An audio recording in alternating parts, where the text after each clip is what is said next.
यह फिल्म उन दिलेर माता पिता को समर्पित है जिन्होंने अपने नौनिहालों को मातृभूमि की रक्षा के लिए प्रेरित किया।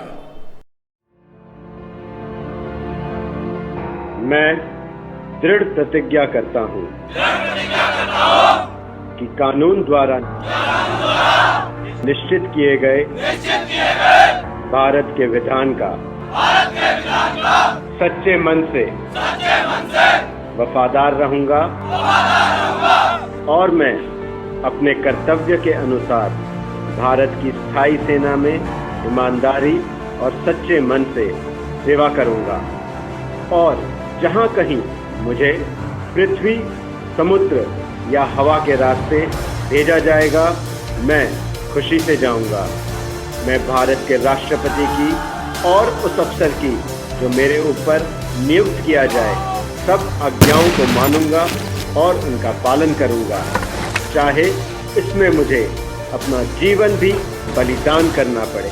जय हिंद।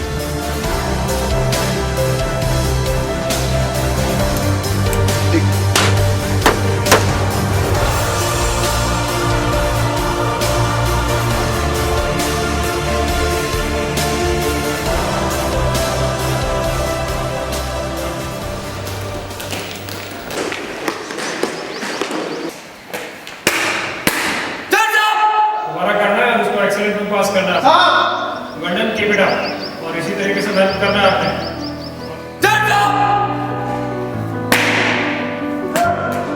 हमारी regiment brigade of the guards युद्ध में अपने रण कौशल और बहादुरी के लिए जानी जाती है और शांति काल में भी हम ड्रिल, डिसिप्लिन और टर्नआउट के लिए मशहूर हैं। इन मुद्दों को हासिल करने के लिए हम पूरे देश भर से अच्छे कद काठी वाले और तगड़े जवान भर्ती करते हैं। हम रेजिमेंटल सेंटर में उनको weapon training, physical training, education, swimming और ड्रिल आदि की कड़ी ट्रेनिंग देते हैं। यहाँ की ट्रेनिंग से हम अपने जवानों को इतना सक्षम बनाते हैं कि वो चाहे हाई ऑल्टीट्यूड एरिया हो, रेतीले इलाके हों, काउंटर इंसर्जेंसी ऑपरेशंस हों या किसी भी तरीके के ऑपरेशंस हों, उसमें हर कार्रवाई को करने में पूरी तरह से सक्षम होते हैं। हमारी इस कड़ी ट्रेनिंग का ही नतीजा है कि इस रेजिमेंट को आज तक 10 बैटल ऑनर और थिएटर ऑनर से नवाजा गया है। अनेकों बटालियंस इस रेजिमेंट की chief of the army staff unit citation प्राप्त कर चुकी है। हमारी ही रेजिमेंट एक ऐसी रेजिमेंट है जिसकी तमाम 14 बटालियंस ने 1971 के युद्ध के अंदर भाग लिया था। हमारी रेजिमेंट का प्रत्येक चिन्ह गरुड़ है जो हमें ऊंची उड़ान भरने और दुश्मन को बिना मौका दिए हुए प्रहार करने की शिक्षा देता है। जय गरुड़। दिल में जोश और देश के लिए कुछ कर गुजरने की भावना से लबरेज एक नौजवान सेना के उच्च मानदंडों के अनुरूप तरह तरह के परीक्षण से गुजरता हुआ वह गार्ड्स रेजिमेंटल सेंटर की तरफ मुखातिब होता है।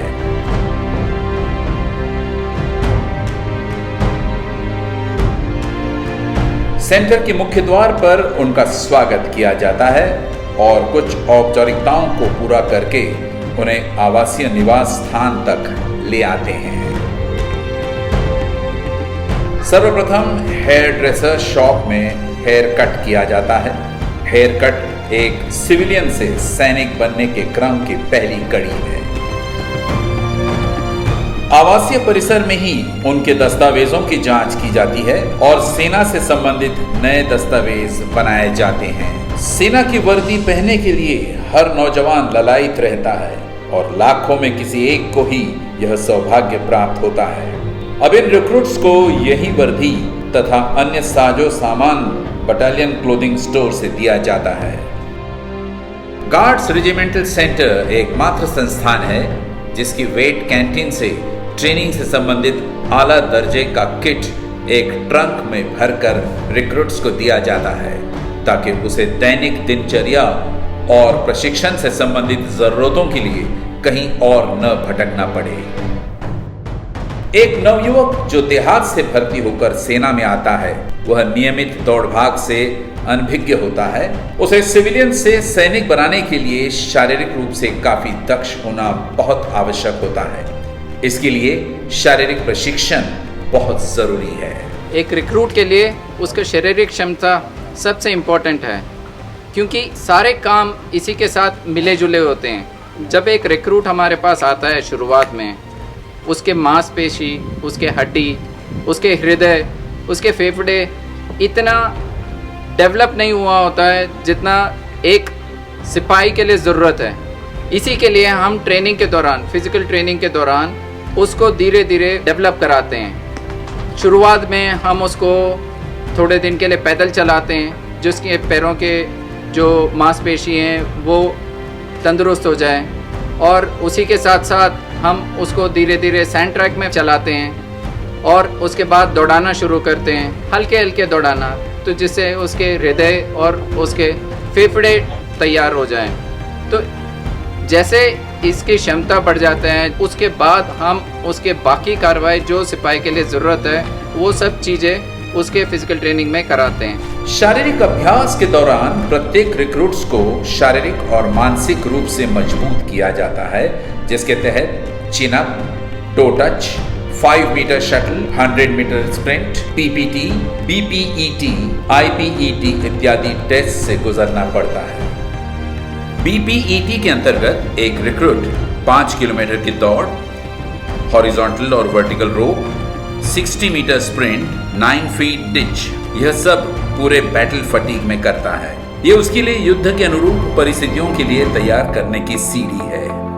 ऑब्स्टैकल ट्रेनिंग में वो अत्यंत मुश्किल ऑब्स्टैकल्स से गुजरने की ट्रेनिंग एक टीम के रूप में सीखता है। इस जज्बे से वह मुश्किल से मुश्किल इलाकों में आसानी से ऑपरेट करने की काबिलियत को बढ़ाता है।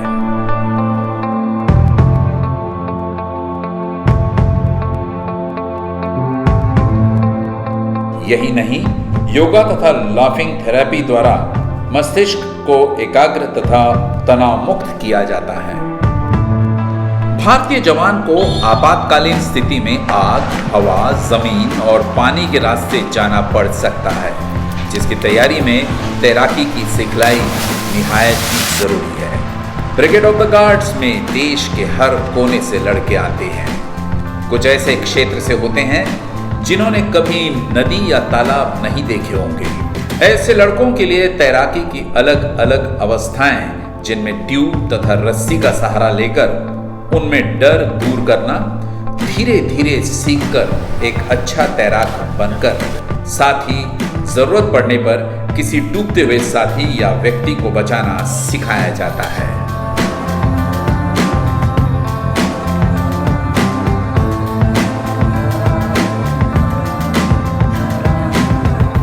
फायर रिंग में कूदने की ट्रेनिंग देकर आग के डर पर विजय प्राप्त करना सिखाया जाता है।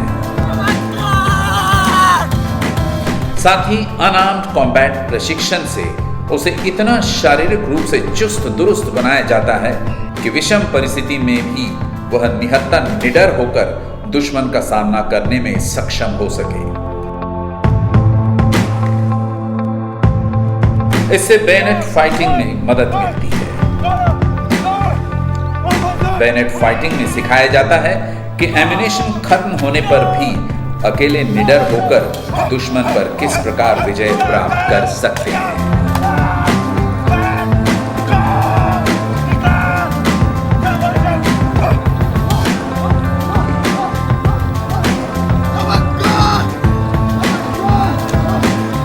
ट्रेनिंग टीम अपने ट्रेनर्स को भी समय समय पर हर प्रकार से जांचती रहती है, जिससे वे सही प्रकार की सिखलाई दे और आदर्श बने रहें। यहाँ के चयनित इंस्ट्रक्टर्स हाई मोटिवेशन से निहित होते हैं, जो कि अनुकरणीय है।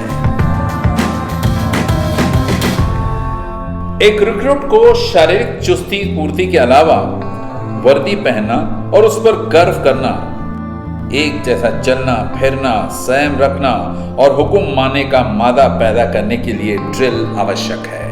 Brigade of the guards regimental centre का ड्रिल सेल रिक्रूट्स को ड्रिल ट्रेनिंग देने के लिए जिम्मेदार है। ड्रिल ट्रेनिंग के तहत हम एक रिक्रूट को किस प्रकार से एक सैनिक की तरह मार्चिंग करना है, किस प्रकार से खड़े होना है, किस प्रकार से टर्निंग करना है, एक स्क्वाड का हिस्सा बन के किस प्रकार से मूवमेंट करना है और वेपन्स के साथ ड्रिल करने का तरीका सिखाते हैं। अनुशासन सेना की नींव है और ड्रिल अनुशासन की बुनियाद है। ड्रिल का उद्देश्य एक सैनिक में सहन शक्ति और आदेश मानने का मादा हासिल करना है। ड्रिल नर्सरी में नए रिक्रूट्स को ड्रिल की बेसिक अर्थात कदम एवं बाजू मिलाकर चलना, दाहिने बाएं एवं सामने सैल्यूट की सिखलाई दी जाती है।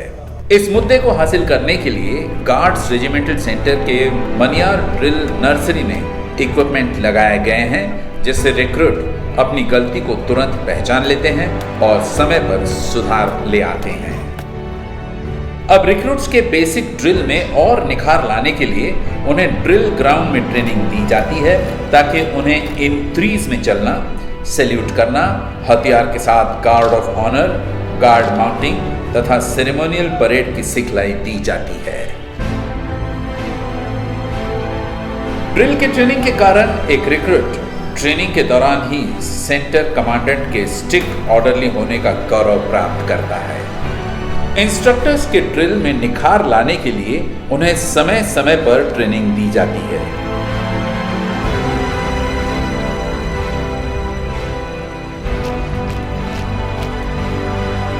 शारीरिक क्षमता बढ़ाने तथा वियरिंग सैल्यूट, टर्नआउट अव्वल दर्जे के साथ साथ एक रिक्रूट के मानसिक विकास के लिए तथा उन्हें आगे बढ़ने के अवसर प्रदान करने के लिए एजुकेशन क्लासेस की जरूरत होती है। स्वतंत्रता के बाद यह पहली रेजिमेंट है जिसमें भारत के सभी जाति वर्गों का समावेश किया गया है। अहिंदी क्षेत्र, जिनमें मुख्य रूप से दक्षिण भारत के 4 प्रदेश, पूर्वोत्तर क्षेत्र के सभी प्रदेश तथा जम्मू कश्मीर के रिक्रूट्स, जिन्हें हिंदी बोलना तो दूर रहा, वे हिंदी समझ भी नहीं सकते हैं। इन रिक्रूट्स को राष्ट्रीय भाषा हिंदी बोलना, पढ़ना और लिखना सिखाया जाता है। इसके अलावा सभी रिक्रूट्स को भारतीय सेना के स्वर्णिम इतिहास के बारे में जानकारी दी जाती है। रिक्रूट्स के 19 सप्ताह के बाद एडवांस ट्रेनिंग के दौरान सैनिक सिखलाई और सैनिक गतिविधियों में सबसे अधिक जरूरत जिस सिखलाई की होती है वह है नेविगेशन ट्रेनिंग। मैप रीडिंग की जानकारी के बिना कोई भी सैनिक कार्रवाई असंभव है। इसके अंतर्गत मैप पढ़ना, कंपास का ज्ञान और मैप रीडिंग की बेसिक जानकारी दी जाती है। अलग अलग मॉडल की मदद से रिक्रूट्स को इसकी सिखलाई दी जाती है और सेंटर का प्लेनेटोरियम इस मुद्दे को बखूबी पूरा करने में मदद करता है। रिक्रूट्स के मानसिक उत्थान के लिए विभिन्न भाषाओं की पुस्तकें, समाचार पत्र, पत्रिकाएं, सीडी इत्यादि लाइब्रेरी में उपलब्ध हैं। बदलते परिवेश में अत्याधुनिक हथियारों को देखते हुए रिक्रूट्स को कंप्यूटर का प्रशिक्षण दिया जाता है। शारीरिक एवं मानसिक रूप से दक्ष एक रिक्रूट को युद्ध की बारीकियों से अवगत कराने हेतु वेपन एंड टैक्टिकल ट्रेनिंग की जरूरत होती है। जब एक रिक्रूट में कॉन्फिडेंस और देश के लिए कार्य करने की इच्छा ज्वलंत हो जाती है, तब उसकी पहचान उसके आजीवन साथी इंसास वेपन सिस्टम से कराई जाती है। हथियार को खोलना, जोड़ना, पड़ने वाली रोकों को दूर करना तथा फायरिंग के लिए उसे साफ रखने के एक गुर यहाँ सिखाए जाते हैं। वह इतना पारंगत और कॉन्फिडेंट हो जाता है कि वह उसे आसानी से अंधकार में भी खोलकर जोड़ सकता है। यहाँ पोस्टेड इंस्ट्रक्टर दिन रात की मेहनत से एक रिक्रूट में कॉन्फिडेंस और जज्बा निहित कर देते हैं। सबसे पहले चेन लीवर की पोजीशन को हाथ पर करें, एक ही झटके से एलएमजी को टॉप करें, बॉडी कैच को दबाते हुए बॉडी रिसीवर कवर को खोलें। ध्यान रहे, जो पुर्जा सबसे आखिरी में खोला गया हो उसको सबसे पहले जोड़ा जाए। एक गोली एक दुश्मन का मुद्दा हासिल करने के लिए पूरा इंफ्रास्ट्रक्चर उसके लिए कार्यरत है। IWTS यानी infantry weapon training simulator system की मदद से रिक्रूट अपने फायरिंग स्किल्स को सुधारता है। यह एक निरंतर प्रोसेस है। सिमुलेटर में प्रैक्टिस के बाद शॉर्ट रेंज में लाइव फायरिंग की प्रैक्टिस कराई जाती है, जिसका उस्ताद करेक्शन करता है। इसके पश्चात वो लॉन्ग रेंज पर हिट एंड मिस सिस्टम की मदद से समय की बचत और फायरिंग में सुधार लाता है। ट्रैप एंड स्कीट की मदद से उसके रिफ्लेक्सेस सुधरते हैं।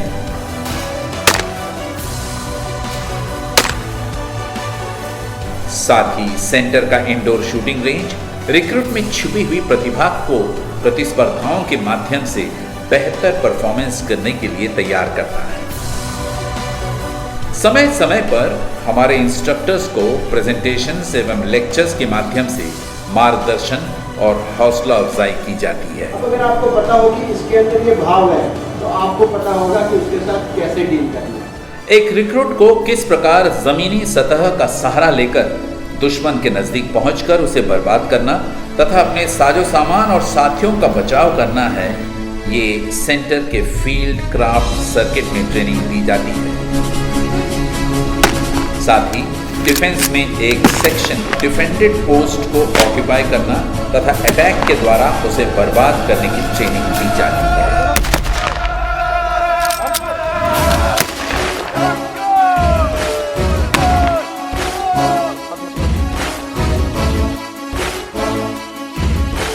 किस प्रकार दुश्मन के इलाके में जाकर उसकी खुफिया जानकारी इकट्ठी करना तथा अपने लाइन ऑफ कंट्रोल पर अपने एरिया ऑफ रिस्पॉन्सिबिलिटी की रक्षा करना पेट्रोलिंग की ट्रेनिंग द्वारा दी जाती है।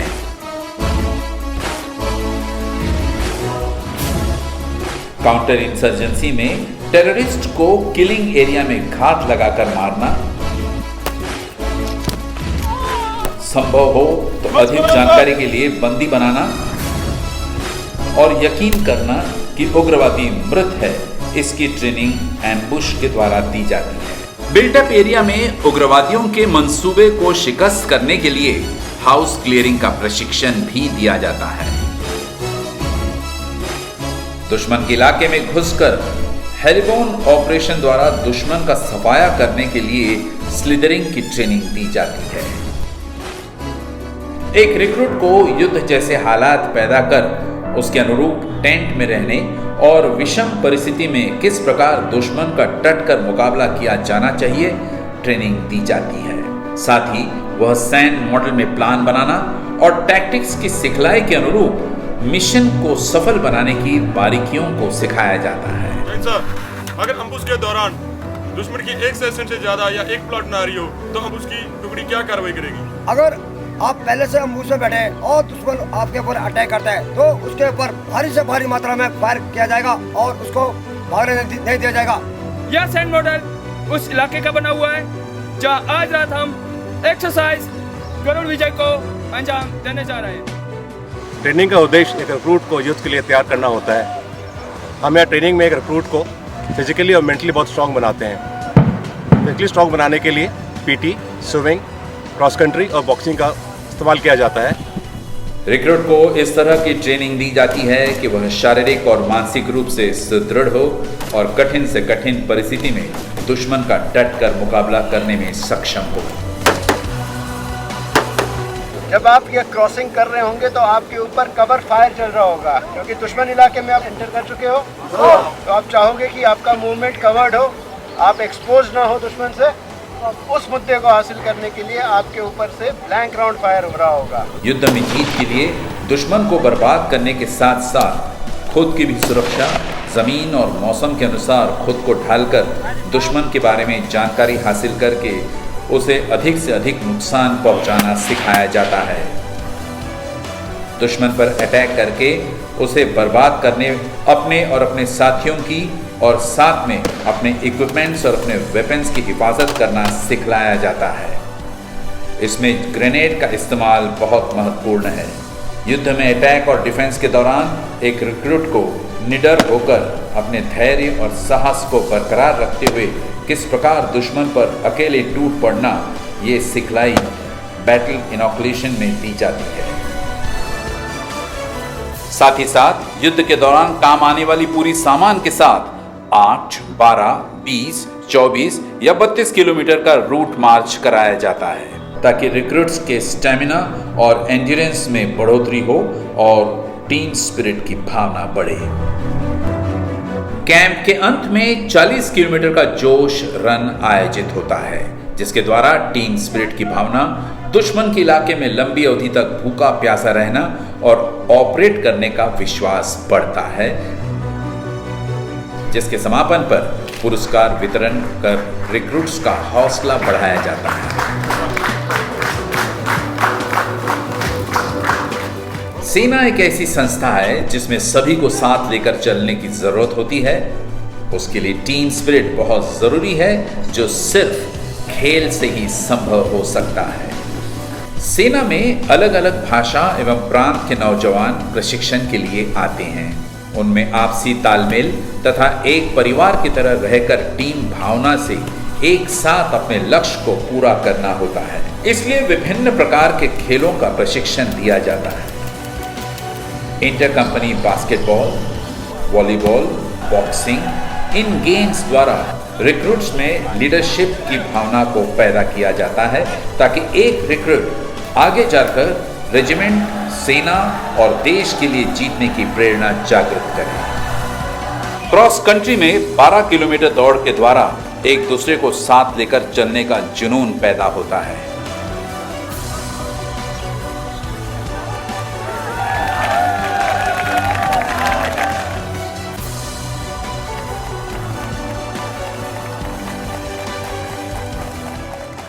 तनाव मुक्त जीवन शैली में हॉबी का विशेष महत्व है। हर व्यक्ति में कुछ न कुछ विशेष गुण होते हैं, जिसकी वजह से वह दूसरे से अलग होते हैं। इन्हीं प्रतिभाओं को उभारने के लिए हॉबी क्लब आवश्यक है। हॉबी क्लब में पेंटिंग, सिंगिंग, लोक नृत्य इत्यादि का मौका दिया जाता है।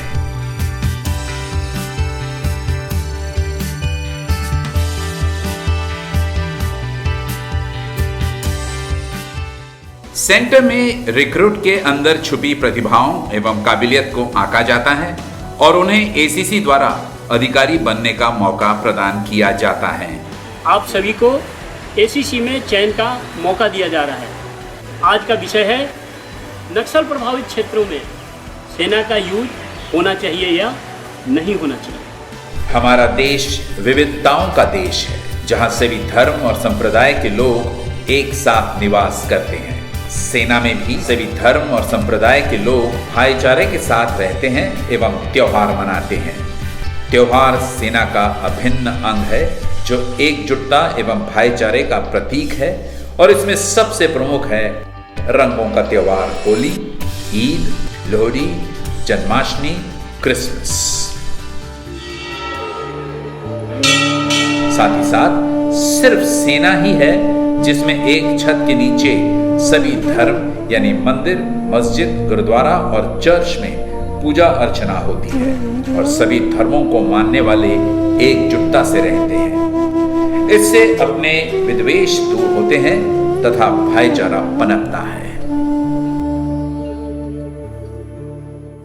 रिक्रूट्स को कहीं और न भटकना पड़े, इसके लिए सेंटर परिसर में कई सुविधा केंद्र है, जैसे कि इंटरनेट सेवा, PRS, ATM, CSD, medical inspection room, wet canteen, cinema hall और साथ ही साथ उन्हें आधुनिक सुविधा से परिपूर्ण बैरक है, जिनमें प्रशिक्षण के बाद आराम कर सकते हैं तथा भोजनालय में उनके शारीरिक एवं मानसिक जरूरतों को पूरा करने के लिए स्वादिष्ट एवं पौष्टिक भोजन उपलब्ध कराया जाता है।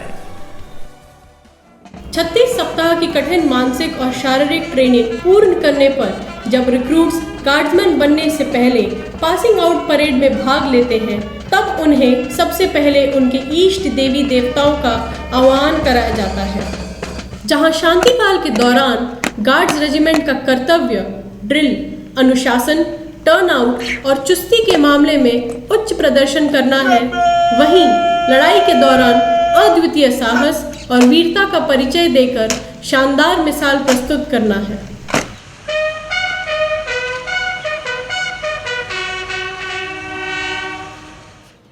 इसका उदाहरण ब्रिगेड ऑफ द गार्ड्स की पारंपरिक और रंगारंग वेशभूषा में सुसज्जित इन रिक्रूट्स का दीक्षांत परेड के बाद एक गार्ड्समैन बनकर अपने सैनिक जीवन की शुरुआत करना है।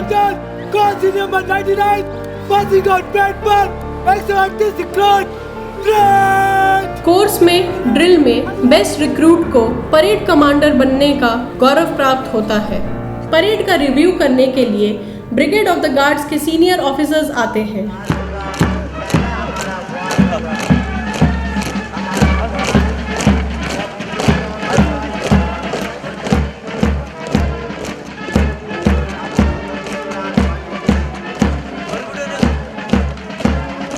पीओपी में उपस्थित सभी दर्शकों को गार्ड्स रेजिमेंट का कलर्स देखने का सौभाग्य प्राप्त होता है।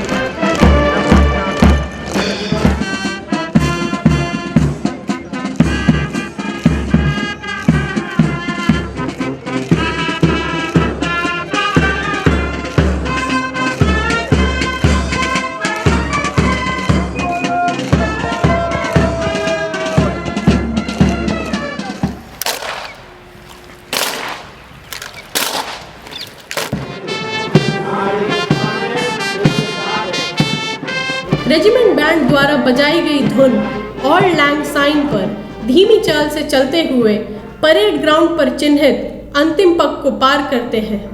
यह धुन हमारे पुराने साथियों के प्रति प्यार और लगाव का प्रतीक है जो हमारे बीच नहीं है। शहीद स्मारक को पार करते हुए हमारे सैनिक अपने पूर्वजों को याद कर उनका आशीर्वाद लेते हैं और नए सैनिक जीवन की शुरुआत करते हैं।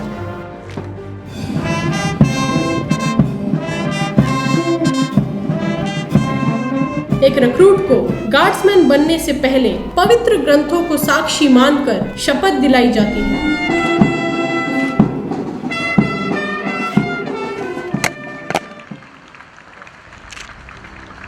कोर्स में बेस्ट आए रिक्रूट्स को मेडल्स प्रदान किए जाते हैं।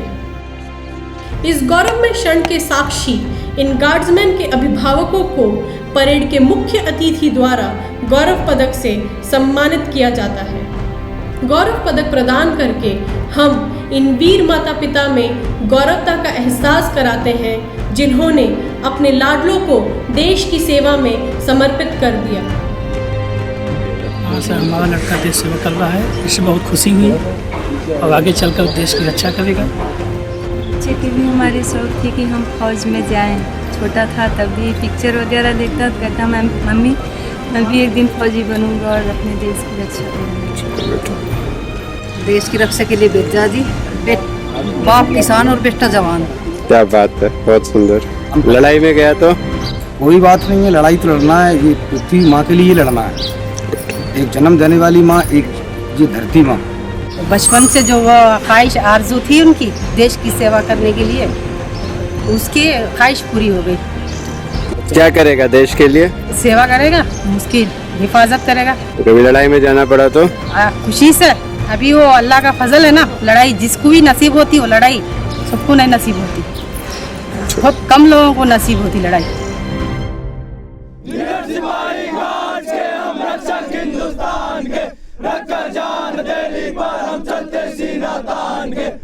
निडर सिपाही गार्ड्स के हम रक्षक हिंदुस्तान के इस गरुड़ गान में ब्रिगेड ऑफ गार्ड्स के जवान अपने पूर्वजों के शौर्य और पराक्रम को याद करते हुए देश पर मिटने का संकल्प लेते हैं और अपने पूर्वजों द्वारा जीते हुए युद्धों और उन्हें प्राप्त अलंकरणों से प्रेरणा लेकर उस परिपाटी को आगे भी बरकरार रखने की प्रेरणा हासिल करते हैं।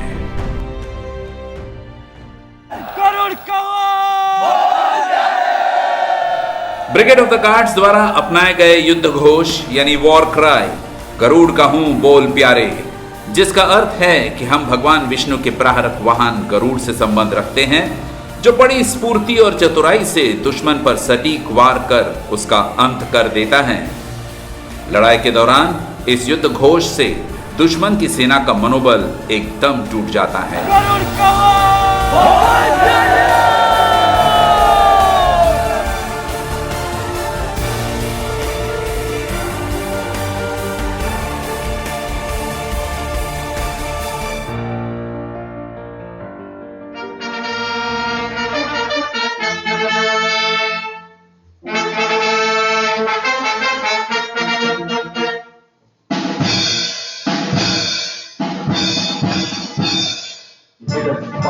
गार्ड के हम रक्षक हिंदुस्तान के, जब कल्याण हथेली पर हम चलते सीना तान के, इधर सिपाही गार्ड के हम रक्षक हिंदुस्तान के, जब कल्याण हथेली पर हम चलते सीना तान के, हम है गार्ड, हम है गार्ड, हम है गार्ड, हम है गार्ड, हम है गार्ड, हम है गार्ड।